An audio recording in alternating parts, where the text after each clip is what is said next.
यानी चौथे भाग को लेकर मैं चर्चा करूंगा। संक्षिप्त में मैं फिर से आपको याद दिलाता हूं, ध्यान से सुनिए। कहानी का नाम सुजान भगत, कहानीकार प्रेमचंद। इस कहानी में प्रमुख रूप में 4 पात्र हैं, यानी 4 कैरेक्टर है। सुजान महतो, उसकी पत्नी बुलाकी, 2 बेटे भोला और शंकर, और एक और पात्र का एंट्री हुआ, वो था भिक्षुक, भिकमंगा।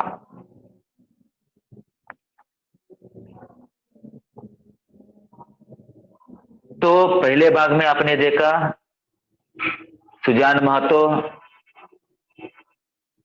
पैसा कमाकर निस्वार्थी बनकर लोगों की सेवा करते हुए धर्म और कीर्ति की ओर झुक गया और भगत बन गया।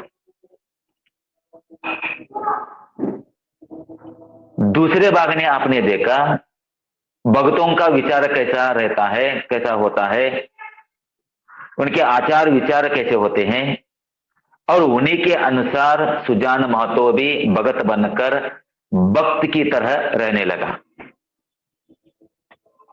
ये दूसरे भाग में है। तीसरे भाग में एक भिक्षुक का प्रवेश होता है। सुजान के द्वार पर एक भिक्षुक आकर कुछ भिक्षा मांग रहा है और जल्दी न देने के कारण घर वाले तो भिक्षुक और भी जोर लगाता है, जोर जोर आवाज देता है, गला फाड़ता है, चिल्ला रहा है, और इसी के कारण अंदर बैठा हुआ सुजान का बड़ा बेटा, कौन, भोला, मां से कहता है, जो मां वहीं चौपाल में ढाल छांटते हुए काम करते हुए बैठी है। और मां से उसने कहा, अरे मां, महात्मा कब से पुकार रहा है, कब से भीख मांग रहा है, कब से गला फाड़ रहा है, आप उन्हें जाकर क्यों नहीं देती, कुछ दे आओ। भोला ने यानी बेटे ने मां को आदेश दिया और मां कहती है, मैं क्या करूं, क्या मेरे 4 हाथ हैं, उन्हें क्या हुआ है। उन्हें का मतलब सुजान अपनी पति की ओर इशारा करते हुए, सुजान की ओर इशारा करते हुए, सुजान की ओर इशारा करते हुए वो कहती है कि क्या उनके पैरों में मेहंदी लगी है।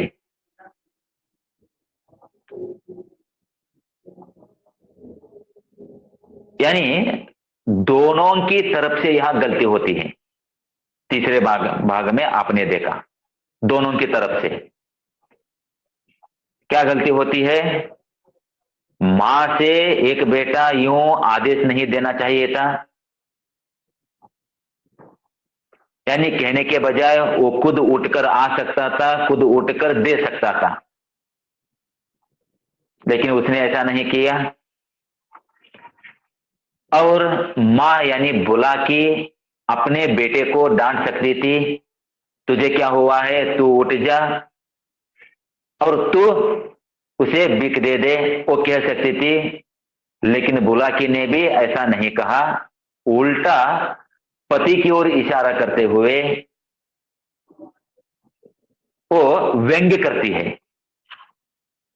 और इसी बात को लेकर सुजान को मन में गुस्सा आया और उठकर खड़ा हुआ और उठकर गोडाउन में जाकर, भंडार घर में जाकर एक शेर गेहूं लेकर आया और उन्हें दिखाते हुए ऐसे ही देने की कोशिश की, लेकिन उतने में बेटा आकर बीच में आकर रोका और उनके हाथों से छीन लिया। और कुछ उन दोनों के बीच कहा सुनी हुई, बेटा भी कुछ कहता है और पत्नी भी यानी बुलाकी भी कुछ कहती है। और इसलिए सुजान को बेटे से ज्यादा बुलाकी पर गुस्सा आ गया और खाना खाने के लिए, जब खाना खाने के लिए वो बुलाती है तो वो नहीं जाता।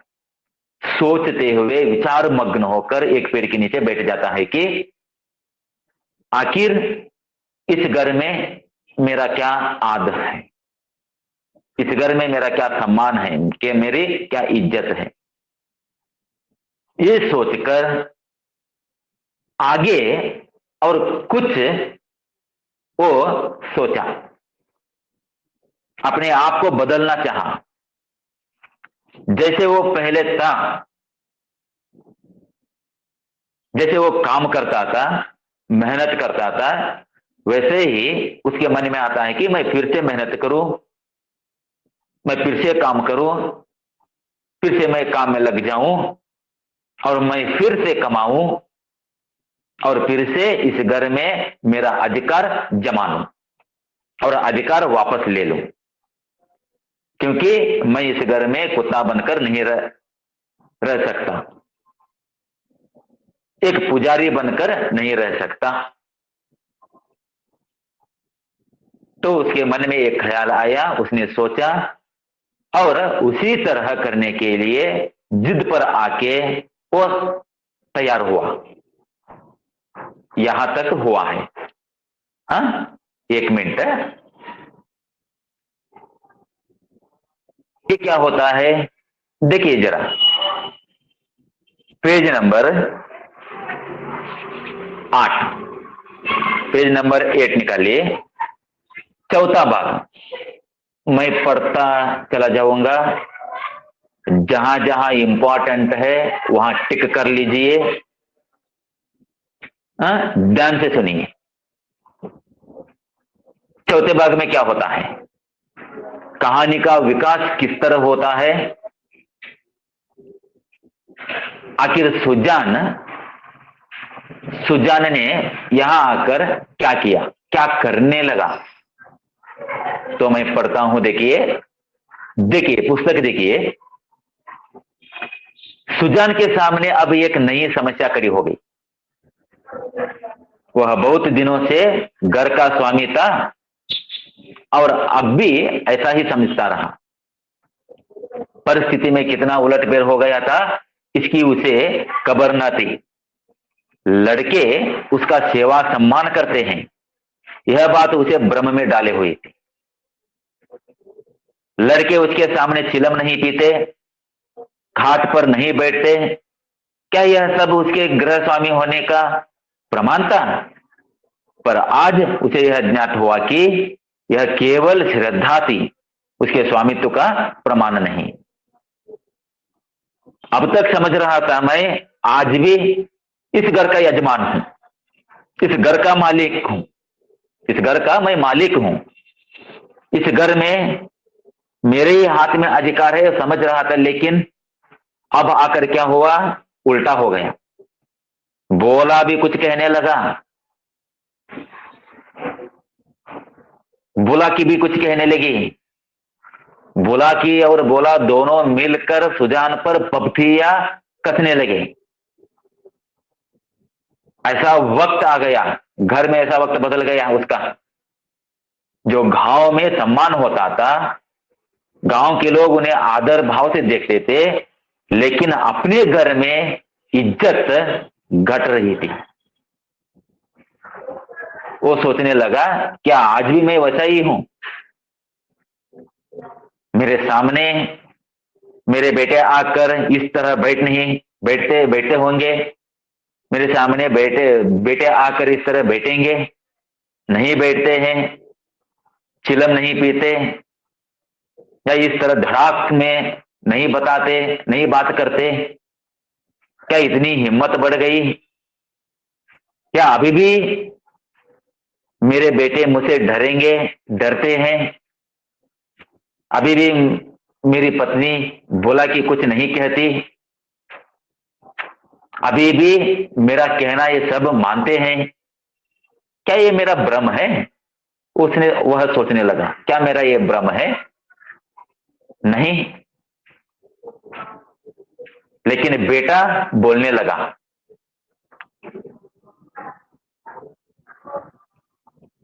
वाद करने लगा बेटा। बेटों को अपने पिताजी से इस तरह वाद नहीं करना है। मैंने लास्ट पीढ़ी में कहा था, अगर पिताजी की बात नहीं माने, वो संतान किस काम की? माँ बाप की माँ बाप का कहना न माने तो वो औलाद है जी। मैं आप लोगों से भी कह रहा हूं, आप लोगों को भी कह रहा हूं मैं, ಈಗ ನೀವು ನಿಮ್ಮ ಪೇರೆಂಟ್ಸ್, ನಿಮ್ಮ ತಂದೆ ತಾಯಿ ಮಾತುಗಳನ್ನ ನೀವು ಕೇಳಿಲ್ಲ, ಅವ್ರಿಗೆ ನೀವು ವಾದ ಹಾಕಕತ್ರಿ, ಎದುರು ವಾದ ಹಾಕಿದಿರಿ ಅಂತಂದ್ರೆ ಮಕ್ಕಳೇ. ಇದು ಮಕ್ಕಳ ಗುಣ ಆಗಬಹುದಾ?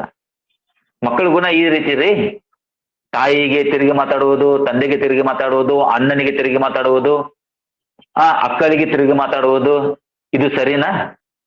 छोटे हैं हम, छोटों की तरह रहना है, झुक कर रहना है, उनका कहना मानना है।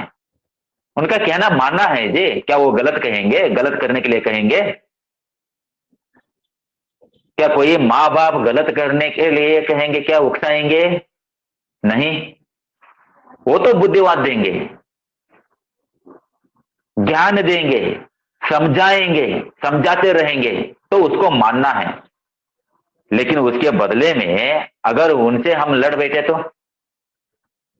वाद विवाद पर उतर आए तो क्या अच्छी बात है ये? नहीं। लेकिन सुजान के साथ ऐसा हो रहा था। उसे लगा अब इस घर में मेरा अधिकार नहीं। आगे वो सोचता है, अब तक जिस घर में राज किया, अब तक मैंने इस घर में अधिकार चलाया, अधिकार किया, राज्य किया, उसी घर में पराधीन बनकर अब मैं नहीं रह सकता। मैं परावलंबी होकर, पराधीन बनकर, एक गुलाम होकर मैं घर में नहीं रह सकता। क्यों? क्योंकि मैं मालिक हूं, मैं बड़ा हूं, सबसे बड़ा हूं मैं। वो सोच रहा है, उसको श्रद्धा की चाह नहीं, सेवा की भूख नहीं, उसे अधिकार चाहिए।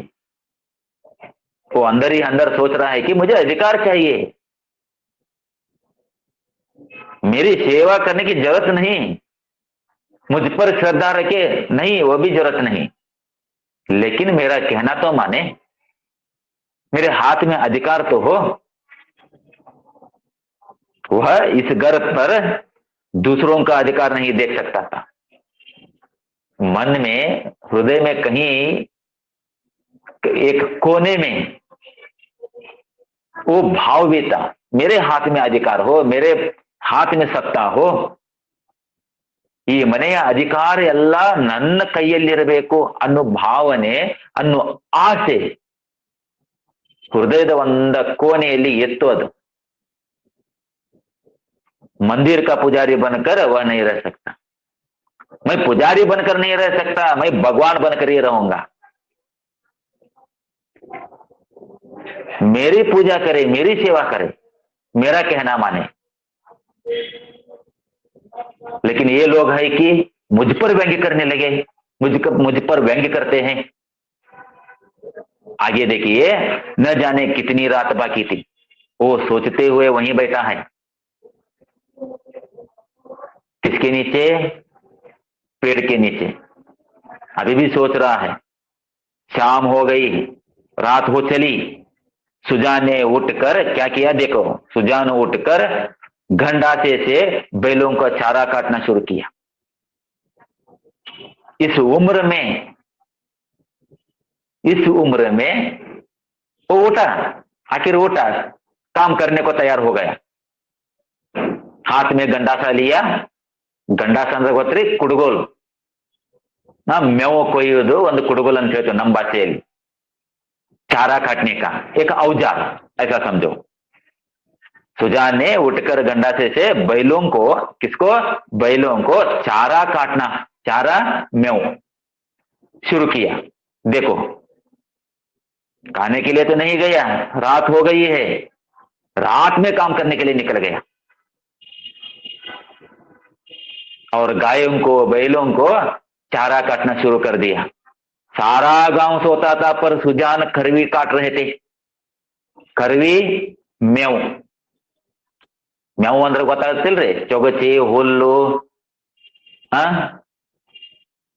ಹೊಲದಿಂದ ಕೊಯ್ಕೊಂಡು ಬಂದ ಆಕಳಿಗೆ ಎತ್ತಿಗೆನೋ ಎಮ್ಮೆಗಳಿಗನೋ ಹಾಕ್ತಾರಲ್ಲ ಅದು मेव, करवी। सारा गांव सोता था, गांव के लोग सभी सो रहे थे, लेकिन सुजान एक अकेला, जैसे वो पहले काम करता था वैसे ही उससे ज्यादा फिर काम करने लगा। रात में वो क्या काटने लगा, चारा काटने लगा, करवी, करवी काटने लगा। इतना श्रम उन्होंने अपने जीवन में कभी न किया था। इतना गुस्सा आ गया था, अपने अपने अहंकार को ठेस पहुंची थी। इसीलिए उसी गुस्से में फिर से जोशीला बनकर, फिर से कर्मठ बनकर वो रात के वक्त काम करने लगा, चारा काटने लगा। कभी भी इतना काम नहीं किया था, काम किया था, काम करता था वो, लेकिन इतना नहीं किया था। लेकिन गुस्से के मारे बहुत ज्यादा काम करने लगा। जब से उन्होंने काम करना छोड़ा था, बराबर चारे के लिए जब से उन्होंने काम करना छोड़ा था, बराबर चारे के लिए हाय हाय पड़ी रहती थी। जब से ये खेत जाना बंद किया था, जब से ये काम करना बंद किया था, चारा काटना बंद किया था, तब से उसके घर में चारे के लिए हाय हाय होती थी। यानी गायों को बैलों को कम पड़ जाता था खाने के लिए। ಯಾಕ್ರಿ ಮೊದಲು ಇವು ಎಷ್ಟು ಕಡ್ಕೊಂಡು ಬರ್ತಿದ್ದಲ್ಲ, ಕೊಯ್ಕೊಂಡು ಬರ್ತಿದ್ದ, ಅಷ್ಟು ಇವ್ರ ಮಕ್ಕಳ ಕೊಯ್ಕೊಂಡು ಬರ್ತಿದ್ರ ಇಲ್ಲ ರೀ? ಸ್ವಲ್ಪ ಸ್ವಲ್ಪನ ಕೊಯ್ಕೊಂಡು ಬರ್ತಿದ್ರು, ಆಕಳಿಗೆ ಹಾಕ್ತಿದ್ರು, ಎಮ್ಮೆಗೆ ಹಾಕ್ತಿದ್ರು, ಎತ್ತುಗಳಿಗೆ ಹಾಕ್ತಿದ್ರು, ಆದ್ರೂ ಎಲ್ಲ ತಿನ್ಲಿಕ್ಕೆ ಪಾಪ ಕಡಿಮೆ ಬೀಳ್ತಾ ಇತ್ತು। लेकिन अब देखो सुजान ने क्या किया। देखो शंकर भी काटता था, बोला भी काटता था, दोनों भाई चारा काटने के लिए जाते थे, चारा लेकर आते थे, लेकिन फिर भी बैलों को, उन पशुओं को कम पड़ जाते। बोला भी करता था पर चारा पूरा ना पड़ता। आज वह इन लौंडों को दिखा देंगे, लौंडों को, बंचों को, बेटों को, लौंडों को दिखा देंगे चारा कैसे काटना चाहिए, चारा कैसे काटना चाहिए। उनके सामने कटिया का पहाड़ खड़ा हो गया और टुकड़े कितने महीन और सुडौल थे। देखो इतना काटा। कटिया ಅಂತಂದ್ರೆ ಅಂದ್ರೆ मेविನ राशि, अर्थ आಯ್ತಾ? करवी की ढेर, मेविನ राशि, उनके सामने कटिया का पहाड़ खड़ा कर दिया। मेविನ राशिನ ಒಟ್ಟಿದ ಅಷ್ಟೊಂದು ಕೊಯ್ಕೊಂಡ। और देखो सिर्फ काट कर नहीं फेंका यहां वहां, कैसा रखा उसने, कितने महीन अंतर ತಿಳುವಾಗಿ ಸುಡೌಲತೆ ಎಲ್ಲ ತಗೊಂಡವನ್ನ ಸೂಡನ್ನ ಕಟ್ಟಿ ಎಷ್ಟು ಚೆನ್ನಾಗಿ ಇಟ್ಟ ಅಂತಂದ್ರೆ, मानो सांचे में डाले गए हो, एक के ऊपर एक इस तरह रखकर सजाया गया हो, जैसे हम शोकेस में कोई गिफ्ट रखते हैं या पुस्तक रखते हैं, वैसे सुंदर रूप में उनको रख दिया सुजान ने। तो सुबह हो गई, रात को काम किया था ये याद रखिए। रात के वक्त पूरी रात उसने काम किया, पूरी रात उसने इस तरह करवी काट कर करवी की ढेर लगा दी। और सुबह हो गई तो आगे देखिए पेज नंबर 9, मुंह अंधेरे। मुंह अंधेरे ಅಂತಂದ್ರೆ ಮುಹಾರ್ ಸಾರಿ ಮೂವ್ ಅಂದೇರೆ ಅಂದ್ರೆ ಗೊತ್ತ್ರಿ? ಹಾಸಿಗೆಯಿಂದ ಎದ್ದ ಮುಖ ತೊಳ್ಕೊಳ್ದನ ಹಂಗ ಬರ್ತೀವಲ್ಲ, ಅರ್ಥ ಐತ್ರಿ? ಕೆಲವೊಬ್ರು ಹಾಸಿಗೆಯಿಂದ ಎದ್ದನ ಹೊರಗೆ ಬರ್ತಾರ, ಹಲ್ಲು ಉಜ್ಜಂಗಿಲ್ಲ, ಮುಖ ತಕ್ಕುವಂಗಿಲ್ಲ, ಅರ್ಥ ಆಯ್ತಿಲ್ರಿ? ಹಂಗ ಕಣ್ ತಿಂಕೋ ಅಂತ ನಾವು ಹೊರಗೆ ಬರ್ತೀವಲ್ಲ, ಕೆಲವೊಬ್ರು ಮಾಡ್ತಿರ್ತಾರ। इसे क्या कहते हैं हिंदी में? मुंह अंधेरे, यानी निहार मुंह। मुंह अंधेरे बुलाकी उठीतो। ಬೆಳಿಗ್ಗೆ ಎದ್ದ ತಕ್ಷಣ ಎದ್ದು ಬರ್ತಾಳ ಹೊರಗ, ಕಟಿಯಾ का ढेर देखकर दंग रह गई। अंडरलाइन ಹಾಕೋರಿ पूरा लाइन, वो वेरी इंपॉर्टेंट। बुलाकी उठी तो कटिया का ढेर देखकर दंग रह गई। ಎದ್ದು ಹೊರಗೆ ಬಂದು ನೋಡಿದ್ಲು, मेविನ राशि ಒಟ್ಟಿದಾನ। यारू? सुजान। करवी की ढेर है, पहाड़ की तरह। तो बुलाकी ने देखा, दंग रह गई, आश्चर्य आई तक की, हाँ चकित रह गई। वो बोली, कहती है, क्या बोला? आज रात भर कटिया ही काटता रह गया। बुलाकी को लगा अपना पुत्र काटा होगा। उसे वो इसलिए कहती है, क्या कहती है, क्या बोला? आज रात भर कटिया ही काटता रहा बेचारा। कितना कहा कि बेटा जी से जहान है, पर मानता नहीं, रात को सोया नहीं बेचारा। बेचारा मेरा लाडला कितना काम करता है, रात भर नहीं सोया बेचारा। ಅಯ್ಯೋ ನನ್ನ ಮಗ ಎಷ್ಟು ಕೆಲಸ ಮಾಡ್ತಾನ, ಇಡೀ ರಾತ್ರಿ ಪಾಪ ಮಲ್ಕೊಂದಿಲ್ಲ ಅವನು, ಬರೇ ಇಡೀ ರಾತ್ರಿ ಕೆಲಸನ ಮಾಡಿದ, ಬರೀ ಮೆವನನ್ನ ಕೊಯ್ದ ಅಂತ ಹೇಳಿ ಅವಳು ತಿಳ್ಕೊಂಡ ಅಂದ್। तो सुजान भगत ने ताने से कहा, व्यंग्य करते हुए ताना मारता है सुजान भगत। क्या कहता है? हाँ वो सोता ही कब है? ಹೌದು, ಅವ ಯಾವಾಗ ಮಕ್ಕೋತಾನ? सोता है कब? वो तो हर पल काम ही करता रहता है खेत में, जब देखता हूं तब काम ही करता रहता है। ऐसा कमाऊं पुत्र मैंने आज तक नहीं देखा। ताना मार रहा है, व्यंग्य कर रहा है, किसे देखकर? किसकी बातों पर? बुलाकी के बातों पर। बुलाकी को देखते हुए ऐसा कमाऊं संसार में और कौन होगा? ನಿನ್ನಂತ ಮಗ, ನಿನ್ನಂತ ಗಳಿಸುವ ಮಗ ಈ ಜಗತ್ತಿನಲ್ಲಿನ ಯಾರು ಇಲ್ಲ ತಗೋ ಅಂತ ಹೇಳಿ ಅಂದ। कर्मठ है, मैं कर्मठ है, तेरा पुत्र तो कर्मठ ही कर्मठ है, काम ही काम करता है। ऐसा मेहनती पुत्र मैंने इस संसार में नहीं देखा। इतने में आगे देखिए, इतने में भोला आंखें मलता हुआ बाहर निकला। आव कन्नु तिक्कोंताऊ मुंह अंधेरे बाहर आ गए।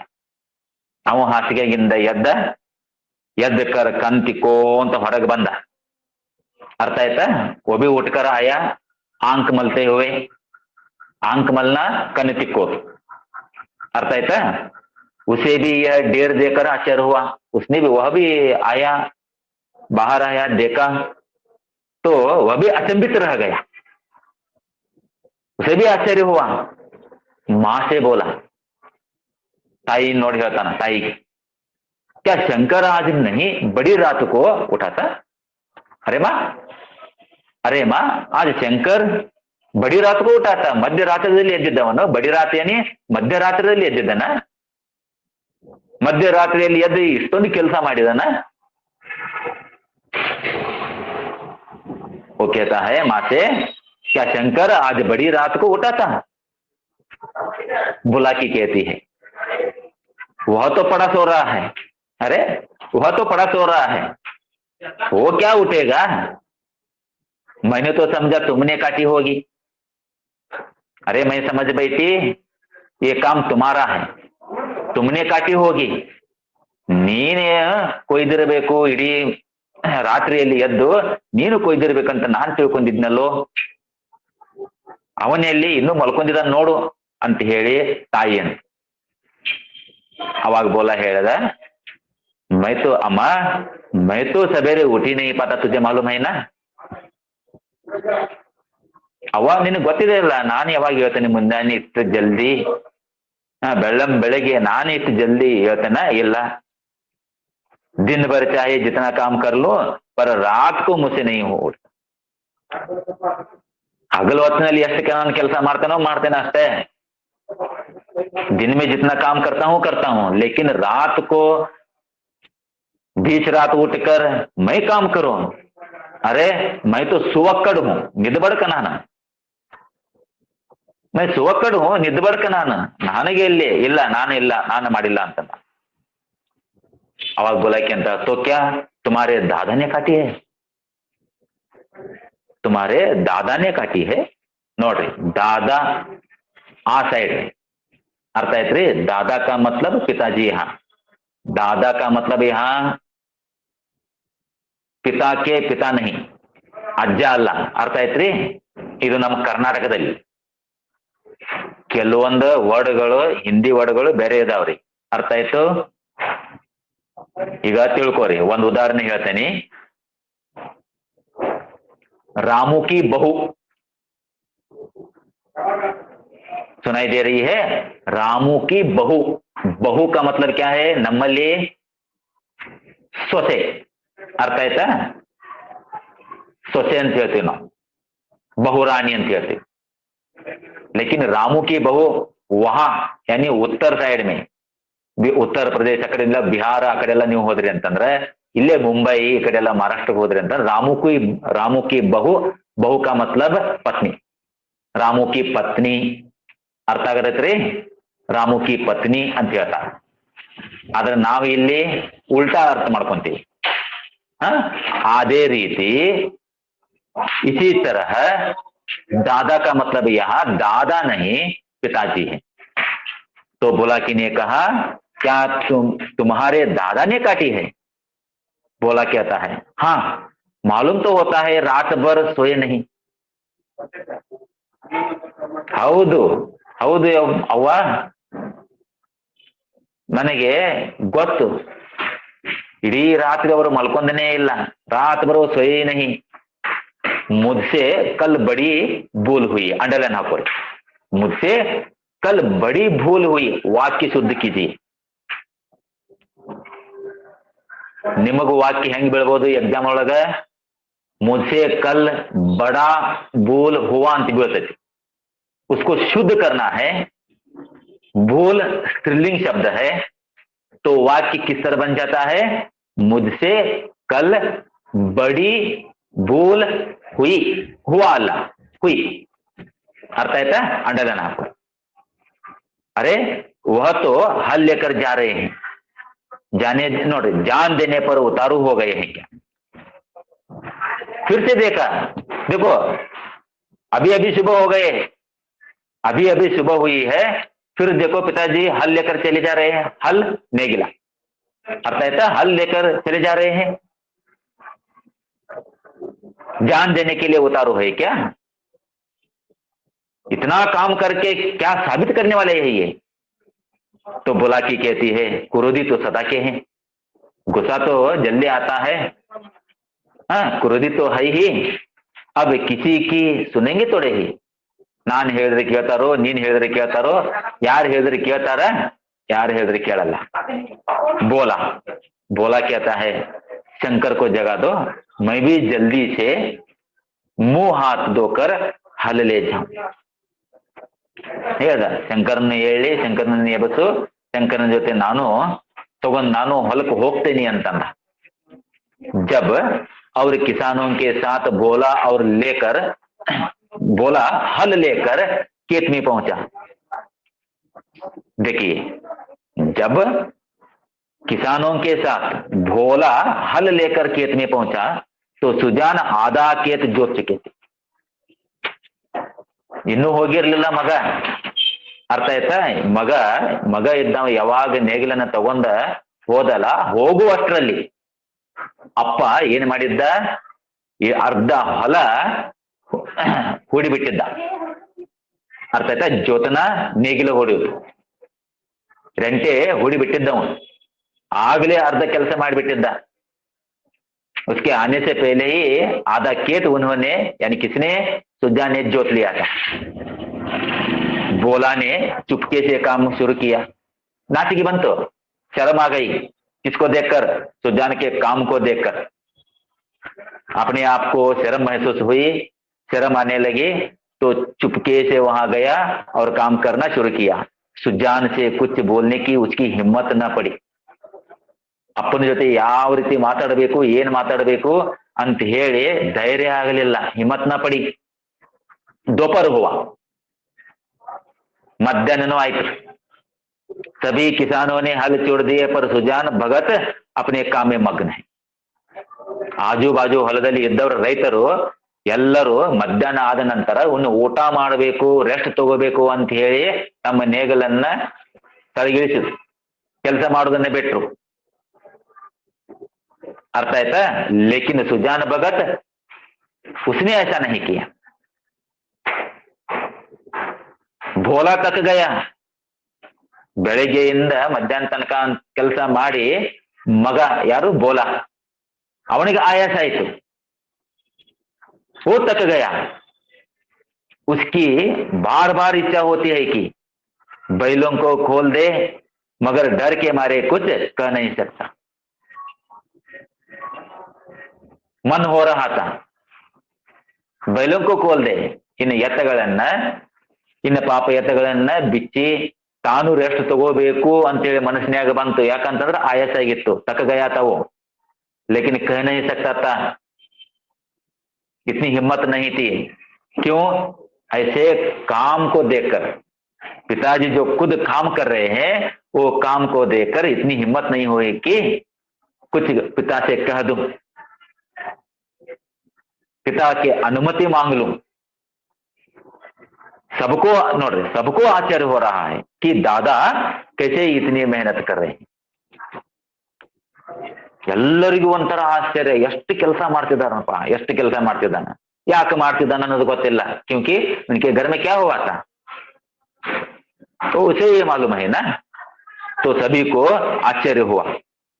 आखिर डरते डरते बोला, डरते डरते ही बोला. किसने बोला? भोला ने बोला, दादा अब तो दोपहर हो गया, हल खोल देना. ಅಪ್ಪ ಮಧ್ಯಾಹ್ನ ಆಯ್ತು, ಬಿಸಿಲು ಜಾಸ್ತಿ ಆಗಿದೆ, ಇನ್ನು ನಾವು ರೆಸ್ಟ್ ತಗೋನು, हल खोल देना ಅಂತ. सुजान कहता है, हाँ खोल दो, हाँ खोल दो, तुम बैलों को लेकर चलो, मैं डांड पहन कर आता हूं. हाँ खोल दो और तुम बैलों को लेकर चलो जाओ, मैं डांड पहन कर आता हूं. ನೀನು ಎತ್ತಗಳನ್ನು ತಗೊಂಡು ಹೋಗು, ನಾನು डांड फेंकना ಅಂತಂದ್ರೆ, डांड का इसका मतलब क्या है मालूम है? ನೀವೇನಂತೀರಿ? कोई खेत में बाहर से कोई खेत में न घुसे, इसलिए रास्ता बंद किया जाता है. ಅರ್ಥ ಆಯ್ತ್ರಿ? ಒಡ್ಡ ಅನ್ನಬಹುದು, ಕಟ್ಟಿಗೆ ಅಡ್ಡ ಹಾಕಬಹುದು, ಕಟ್ಟಿಗೆ ಒಟ್ಟಬಹುದು, ಯಾರು ಬರಬಾರದು ಒಳಗೆ ಅಂತ ಹೇಳಿ. ಅರ್ಥ ಆಯ್ತಾ? ಹೊಲನ ಹಂಗ ಬಿಟ್ಟು ಹೋಗಂಗಿಲ್ಲ, ಎಲ್ಲಿ ದಾರಿ ಇರ್ತೈತಲ್ಲ ಆ ದಾರಿಯನ್ನ ಮುಚ್ಚಿ ಬರುವುದು. ಅರ್ಥ ಆಯ್ತಾ? तुम चले जाओ, बैलों को लेकर चले जाओ, मैं डांड फेंक कर आता हूं. बोला कहता है, मैं संध्या को डांड फेंक दूंगा. अब्बा मैं शाम को, संजय यानी शाम को मैं डांड फेंक दूंगा अंतंदा. सुजान कहता है, तुम क्या फेंक दोगे? ನೇನ್ ಹೋಗಿತಿ, तुम क्या फेंक दोगे? देखते नहीं हो खेत कटोरे की तरह गहरा हो गया है, ಎಲ್ಲೆಲ್ಲಿ ತಗ್ಗು ಬಿದ್ದಿದೆ, ಎಲ್ಲೆಲ್ಲಿ ನೀರು ಬರ್ತಾ ಇಲ್ಲ, ಎಲ್ಲೆಲ್ಲಿ ಎತ್ತರ ಆಗಿದೆ, ಎಲ್ಲೆಲ್ಲಿ ಹೊಲದಲ್ಲಿ ಮಣ್ಣು ತುಂಬಿ ನಿಂತಿದೆ, ನೋಡ್ತಾ ಇಲ್ಲ ನೀನ? तुम क्या फेंकोगे? तभी तो बीच में पानी जम जाता है। ಅಲ್ಲಿ ಇಲ್ಲಿ ನೀನು ಆ ಕಸ ತೆಗೆದಿಲ್ಲ, ಎಲ್ಲಿ ಮಣ್ಣು ಹಾಕಬೇಕು ಅಲ್ಲಿ ಮಣ್ಣು ಹಾಕಿಲ್ಲ, ಎಲ್ಲಿ ಒಡ್ಡ ಹಾಕಬೇಕು ಅಲ್ಲಿ ಒಡ್ಡ ಕಟ್ಟಿಲ್ಲ, ಯಾವ रास्ता बंद ಮಾಡಬೇಕು ಆ रास्ता ನೀನು बंद ಮಾಡಿಲ್ಲ। खेत देख रहे हो? देखो अंदर जाके देखो, कहीं कहीं पानी जम रहा है वहां। तुम क्या फेंकोगे? मैं फेंक कर आऊंगा, तुम चलो अंतना। इसी गोइंड के खेत में 20 मन का बीघा होता था। बीघा ಒಂದು ಎಕರೆ, ಇಲ್ಲಿ ಸಂಕ್ಷಿಪ್ತವಾಗಿ ಎಕರೆ ಅಂತ ತಿಳ್ಕೊರಿ। बीघा ಅಂತಂದ್ರ ರೀ ಓ ಜಮೀನ್ ಮಾಪನೆ का ಒಂದು ಅದನ್ನ ಜಮೀನನ್ನ ಅಳಿಯೋದು ಒಂದು ಇದು ಅಂದ್ರೆ 1 ಎಕರೆ 1 ಗುಂಟೆ 2 ಗುಂಟೆ। ನಾ बीघा ಅನ್ನೋದು ನಿಮಗ ಚಾರ್ಟ್ ಮಾಡ್ತೇನೆ ನೋಡ್ರಿ, 1 ಮಿನಿಟ್।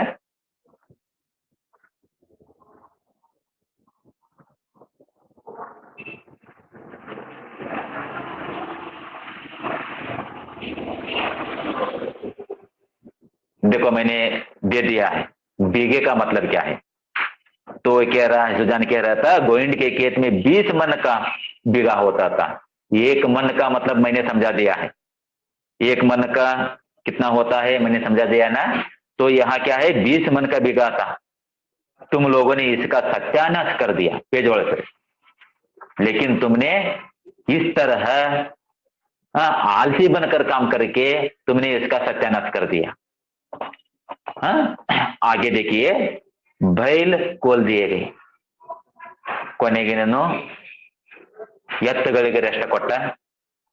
बोला बैलों को लेकर घर चला, पर सुजान डांट फेंकते रहे। लेकिन सुजान और भी काम कर रहा, फिर भी काम कर रहा था।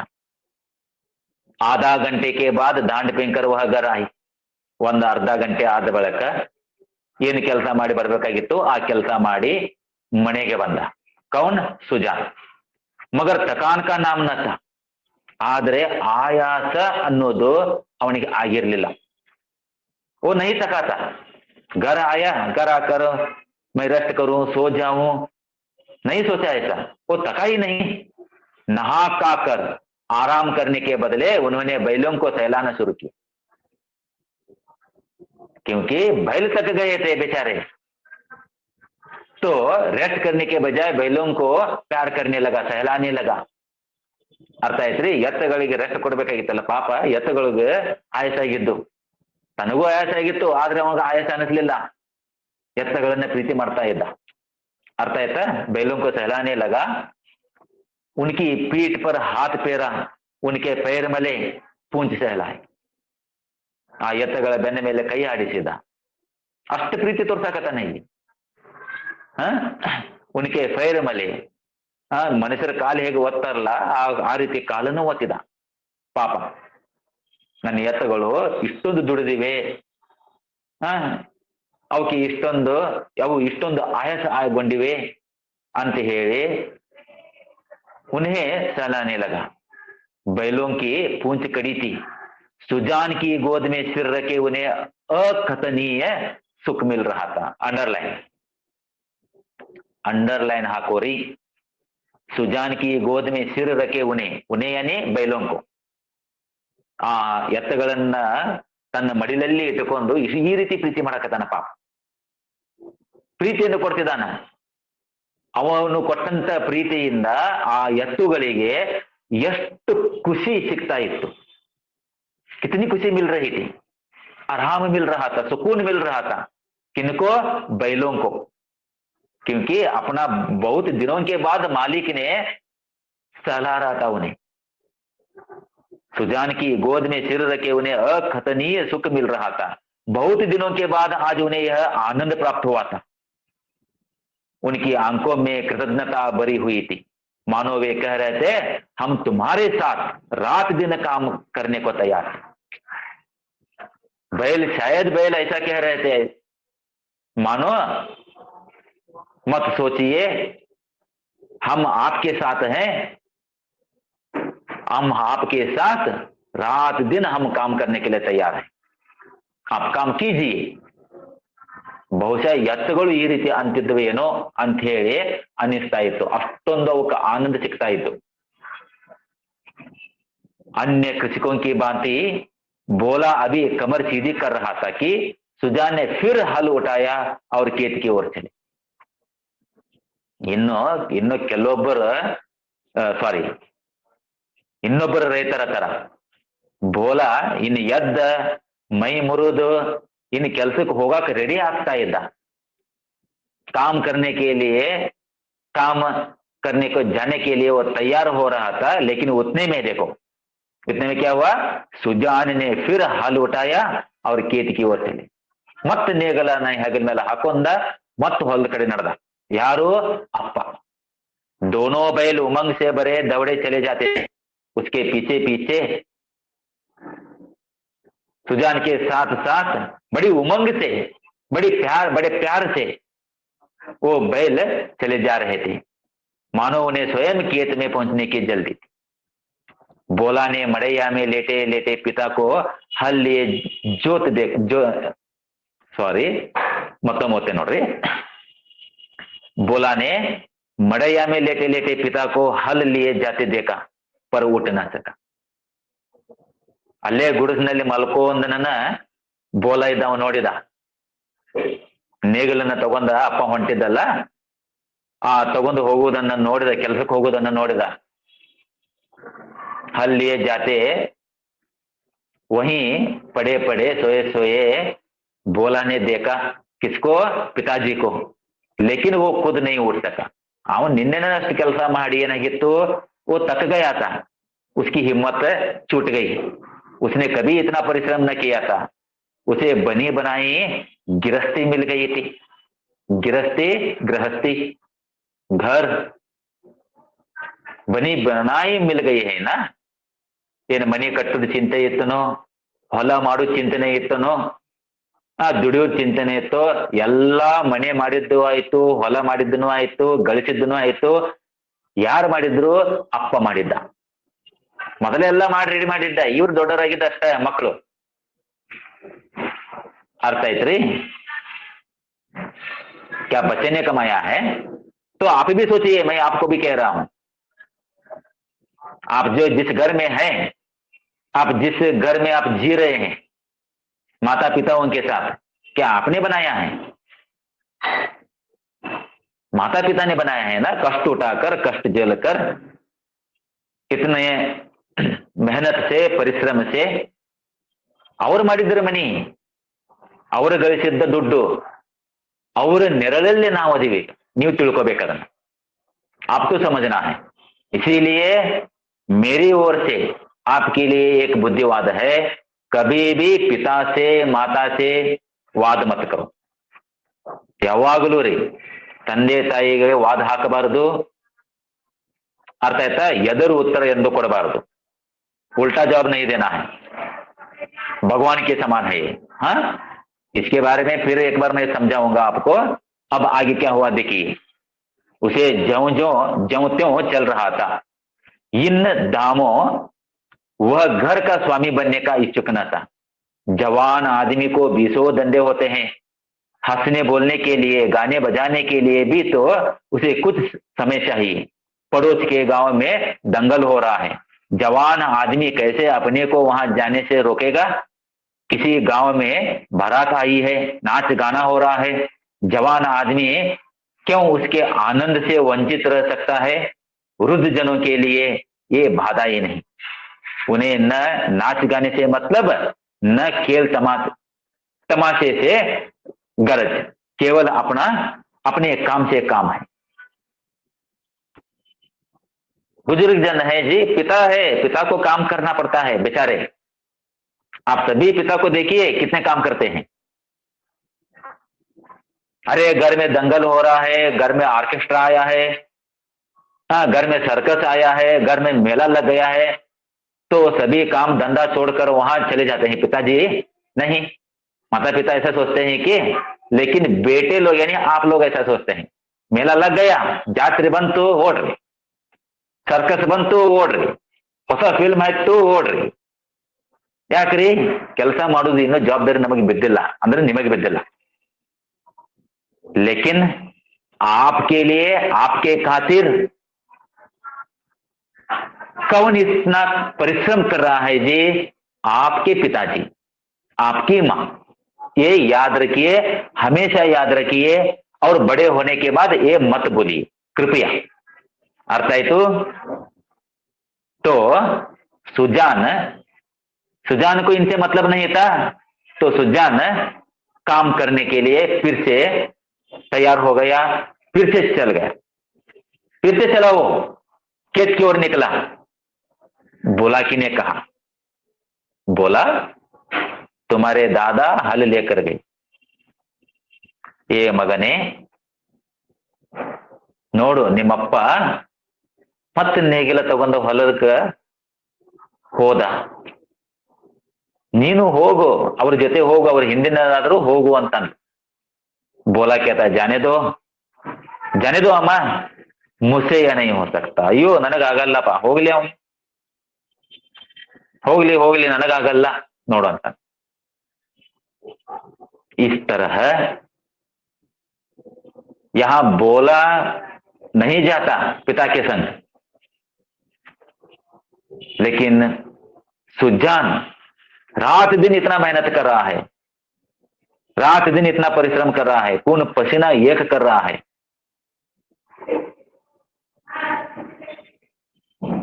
इतना काम करते वो नहीं थके, लेकिन बेटा एक दिन में वो थक गया. अब सुजान भगत कहां काम कर रहा है जी? जी जान लगाकर, खून पसीना एक करके खेत में फिर से काम कर रहा है. क्यों? क्योंकि एक जुनून सवार है, एक पागलपन है, फिर से वो अधिकार लेने का हाथ में, फिर से घर में स्वामी बन जाने का, फिर से घर का मालिक बन जाने का, फिर से घर में एक यजमान बन जाने का, फिर से घर में अपना मान सम्मान पा लेने का एक जुनून सवार था. इसीलिए फिर काम करने के लिए फिर वो निकल गया. इस तरह चौथा भाग समाप्त होता है यहां.